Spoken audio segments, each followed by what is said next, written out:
हरे कृष्णा। जय प्रभुपाद की जय। श्रीमद् गौर भक्तवृंद की हरे कृष्णा।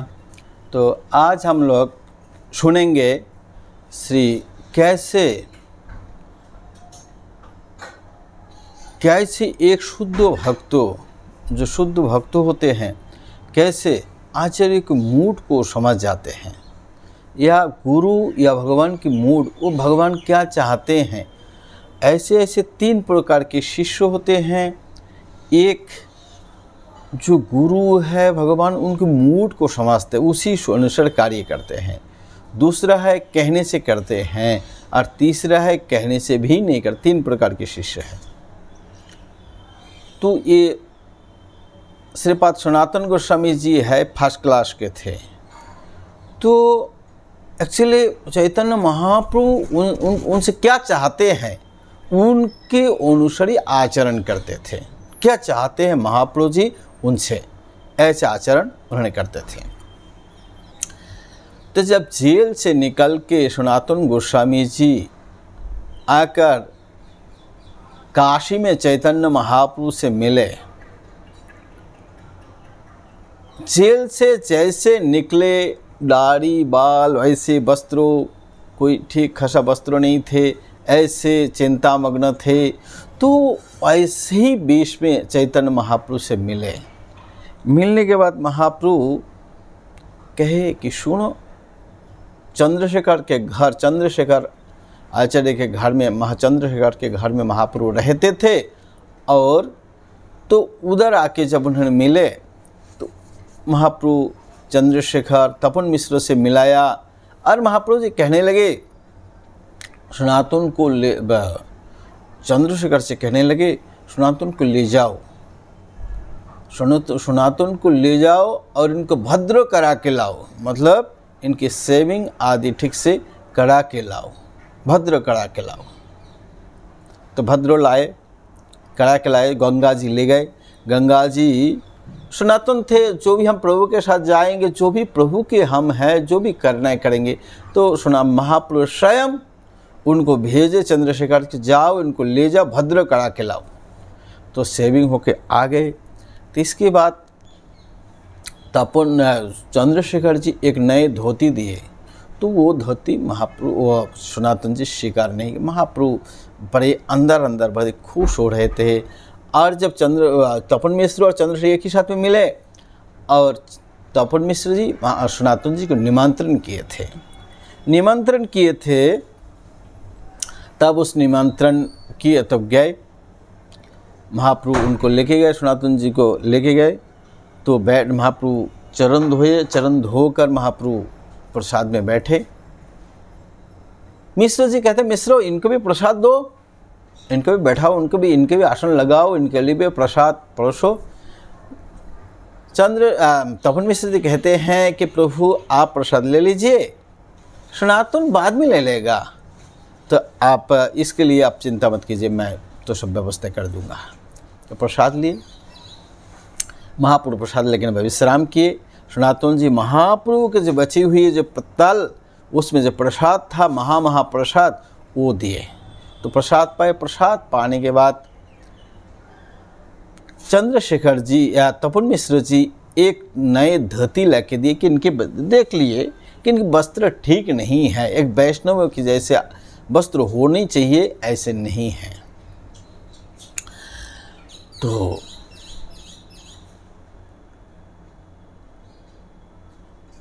उन्होंने कहा कि नए एक वस्त्र देना से नए एक धोती लाके दिया।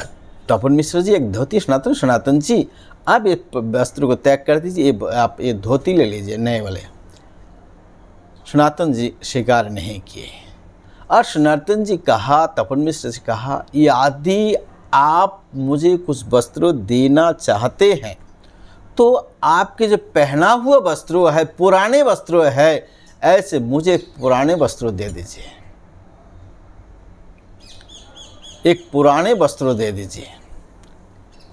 जब तपन मिश्र जी विचार किए तो ले ही नहीं रहा है, तो ये तो ले ही नहीं रहा है, तो इसलिए ठीक है, पुराना एक धोती दिए तो उसको फाड़ दिए, कोपीन बहिर्वास उसमें बना लिए, पुराना वस्त्र त्याग कर दिया। महाप्रभु के और एक भक्त रहते थे काशी में, महाराष्ट्र के एक ब्राह्मण रहते थे। महाराष्ट्र ब्राह्मण देखिए, एक 3-4 लोग हैं, चंद्रशेखर जी है, तपन मिश्र है, और महाराष्ट्र के ब्राह्मण है। अभी सनातन आ गए, इसलिए इसके वैष्णवों को लेकर गोष्ठी करते हैं। तो देखते ये भी एक अच्छे व्यक्ति है, इनसे मिलाए। और उस ब्राह्मण, महाराष्ट्र के ब्राह्मण ने, क्योंकि चंद्रशेखर तपन मिश्र ने निमंत्रण करके रखा, महाप्रभु के निमंत्रण स्वीकार नहीं कर रहे, कुछ वैष्णव सेवा की, भगवान की सेवा के चांस नहीं मिल रहे हैं, इसलिए उन्होंने सनातन जी को निमंत्रण किए कि सनातन जी, जब तक आप काशी में रहोगे तब मेरे घर पे आप भिक्षा ग्रहण करना, मेरे घर पे आप प्रसाद लेना। सनातन जी बोले नहीं, मैं माधुकरी करूँगा, मैं ब्राह्मण के घर पे एकत्र कैसे ऐसे भिक्षा ले सकता हूँ, मैं माधुकरी करूँगा। तो कहते हैं सनातने वैराग्य प्रभु आनंद अपार, भोटो कम्बल पाने प्रभु चाहे बार बार। तो देखे कि ऐसे वेश में आ गया, नए वस्त्र धारण नहीं किया, ये ब्राह्मण के घर पे एकत्रित से महीना भर मेरे घर में भिक्षा लो, वो भी स्वीकार नहीं किया। तो महाप्रभु के मन में बहुत आनंद अपार, महाप्रभु सनातन के वैराग्यों को देकर, वैराग को देकर उनके मन में बहुत अंदर महाप्रभु की बहुत खुशी हुई, आनंद हुई। लेकिन वो भोट कंबल एक बहुत कीमती, मतलब 3 रुपया जो सोने के कैन थे, इस 3 रुपये इनके मूल्य थे। उसी के ज़माना में सोने का कैन, मतलब अभी तो जितने रेट है 1.5 लाख रुपया हो जाएगा। तो इसी प्रकार एक इतनी कीमती ऊन, प्योर ऊन की कंबल है।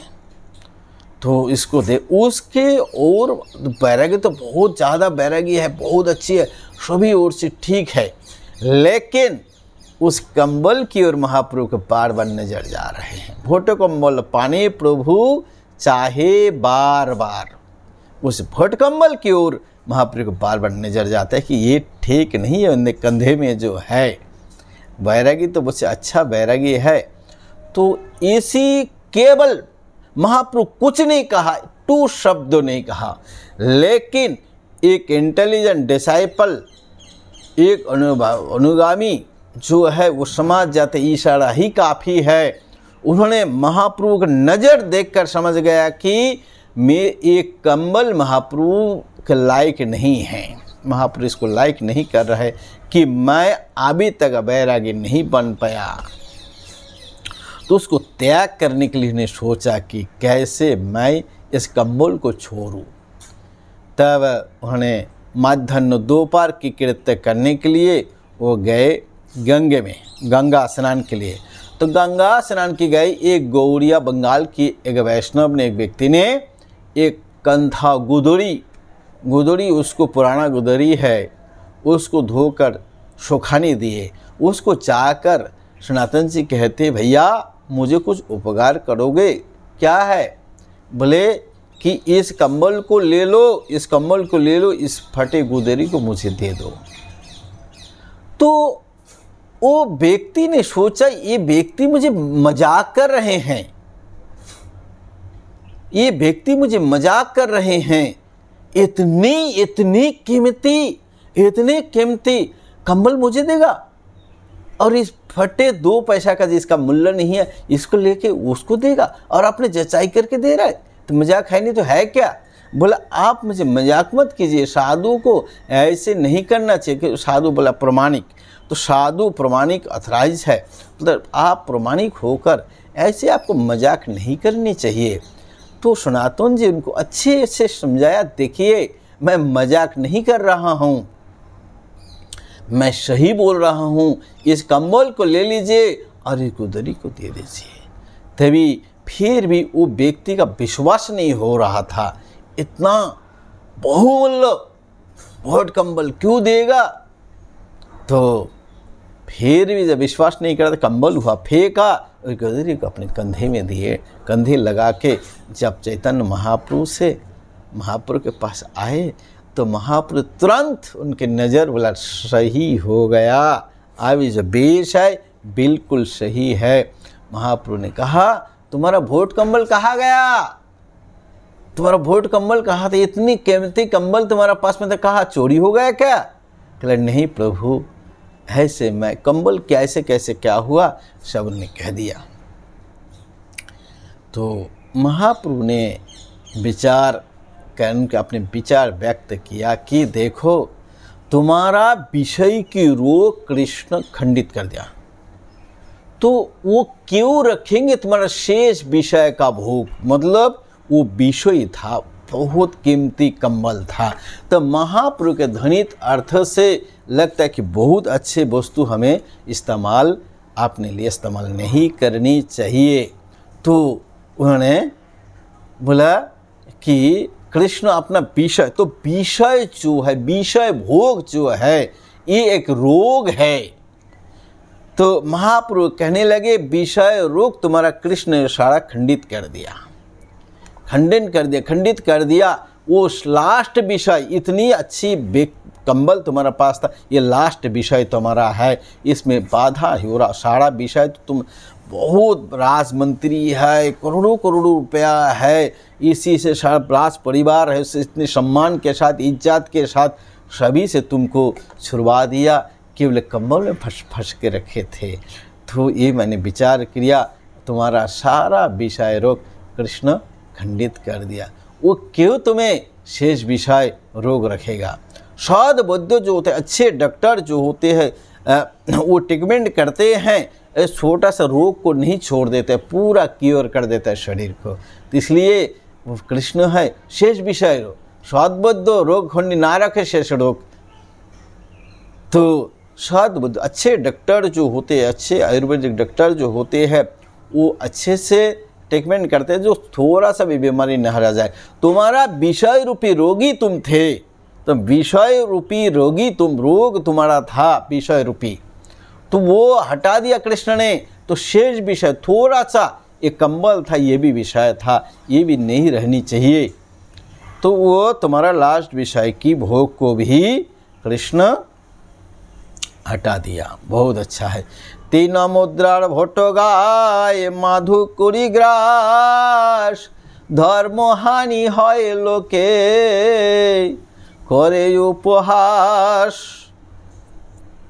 बोला 3 मुद्रा, 3 रुपया की भूट कंबल आपके पास में है और तुम माधु करके खाने चाहते हो, इसलिए बोले कि वैराग्य में आनंद अपार, भोट कंबल, तो ये बाधा है। बोला 3 रुपया के कंबल तुम, सोने का 3 रुपया कि कंबल तुम अपने कंधे में लेके जा रहे हो और माधुकुरी ग्रास, इसमें धर्म में हानि होती है, लोग उपहास करते हैं। तो वेश जैसे भिखारी है, तो वेश भी भिखारी होनी चाहिए, नहीं कि बिका बहुत अच्छे कीमती वस्त्रों, घोड़ी, अच्छे मोबाइल सब कुछ लेके भिक्षा मांगने जाएंगे तो लोग टोकेंगे नहीं। धर्म उस वेश का नहीं है। भिखारी है तो भीख मांगना है तो ऐसे ही भिखारी जिसको आपको कुछ भी नहीं है, साधारण थोड़ा पहनने का वस्त्र है, एक जल का मंडल है और कुछ नहीं है, तो यही व्यक्ति भीख मांगने का पेश ऐसी होनी चाहिए। और अच्छे वस्त्र भी नहीं हो, बहुत अच्छे वस्त्र नहीं हो, तो वहाँ इसमें धर्म में हानि हुई तो लोग उपहास करते हैं। तो इसी प्रकार चे खंडले तुम्हार कुविषय भोग तार कृपाए गलो तुम्हारा शेष विषय रोग। जो आपको कुविषय, जिस विषय में कृष्ण नहीं है, जिस विषय में भक्ति नहीं है, जिस विषय के बीच में भगवान श्री कृष्ण नहीं है, ये कुविषय है। तो जिसके कृपा से आपका कुविषय का भोग चला गया, उनकी कृपा से आपका शेष विषय रोग भी चला गया, शेष विषय भोग भी चला गया, शेष विषय रोग। इसी प्रकार महाप्रभु प्रसन्न होकर उनके कृपा किया और महाप्रभु के कृपा से ही वो आध्यात्मिक सही प्रश्न करने का उनको शक्ति आए। तो इसलिए हम लोग देखते हैं, हम लोग वास्तव में प्रश्न करने का शक्ति हमें नहीं है, क्योंकि हम लोग बहुत विषय काम क्रोध मोह मत मात्सर्य में आसक्त है। इसलिए हम सही प्रश्न नहीं कर सकते हैं, हमारा क्लियरेंस ऐसे नहीं हो सकते। माया द्वारा हरिदास ठाकुर जी कहते हैं, विषय থাকিতে कृष्ण प्रेमो नाही हाय, विषय दूरे कृष्ण जानी हो निश्चय। विषय जब तक है तब कृष्ण में प्रेम नहीं हो सकती है। विषय से भगवान श्री कृष्ण हमेशा हमेशा के लिए दूर है, ये निश्चित करके जान लो। तो इसी प्रकार उन्होंने बताए। तो इसी प्रकार महाप्रभु की कृपा, सभी विषय चले गए तो महाप्रभु की कृपा उनको प्रश्न करने का शक्ति हुआ, आध्यात्मिक प्रश्न करने का शक्ति हुआ। और उसके बाद चैतन्य महाप्रभु के चरण में कमल में दंडवत प्रणाम करके उन्होंने प्रश्न पूछे, मैं कौन हूँ, अब मुझे त्रिताप द्वारा क्यों जलाए जा रहे हैं और मुझे पता नहीं है इसको तरने के उपाय क्या है, और मुझे मेरा हित किस में होगा, मेरा हित किस में बनेगा, मेरे भलाई किस में होगा, ये मुझे पता नहीं है, आप कृपा करके मुझे कहिए। इतना बोल के हम इस यहाँ पे विराम देते हैं। जय श्री पाद सनातन गोस्वामी की, पतित पावन गौर हरि की, जगत गुरु शिल प्रभुपाद की, निताय गौर प्रेमानंदी हरि हरि बोल।